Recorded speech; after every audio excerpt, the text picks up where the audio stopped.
President Ibrahim রইসির বলিষ্ঠ নেতৃত্বের কারণেই ইরান পরিণত হয়েছে অজেয় শক্তিতে। পার্লামেন্টে দেয়া ভাষণে এমন মন্তব্য করেছেন দেশটির অন্তর্বর্তীকালীন প্রেসিডেন্ট মোহাম্মদ মোকবার। ইব্রাহিম রইসি স্থলাভিষিক্ত হতেই ইরানে যখন প্রেসিডেন্ট নির্বাচনের প্রস্তুতি চলছে তখন সোমবারে ভাষণ দেন তিনি। মোকবার তার বক্তব্যে রইসির ক্ষমতায় থাকাকালীন সময়ের প্রশংসা করেন, বলেন তার কারণেই ইরানের অপরিশোধিত তেল উৎপাদন প্রতিদিন 3.5 মিলিয়ন ব্যারেল ছাড়িয়েছে, যা দেশের জন্য হার্ড কারেন্সির মূল উৎস। সাম্প্রতিক মাসগুলোতে ইরাক, ইসরায়েল ও পাকিস্তানের সামরিক পদক্ষেপ নেওয়ার পরও রাইসির অধীনে দেশের অর্থনীতি স্থিতিশীল ছিল বলেও জানান মোকবার।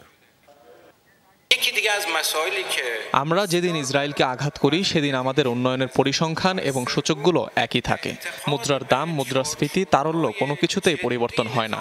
আমাদের বাজারগুলো পণ্যে পরিপূর্ণ থাকে। এই শক্তি, এই ব্যবস্থাপনা এবং এই ক্ষমতা কোনো সাধারণ জিনিস নয়। এগুলো সবই সম্ভব হয়েছে সর্বোচ্চ নেতার দিক নির্দেশনা এবং রইসির আন্তরিক প্রচেষ্টার কারণে।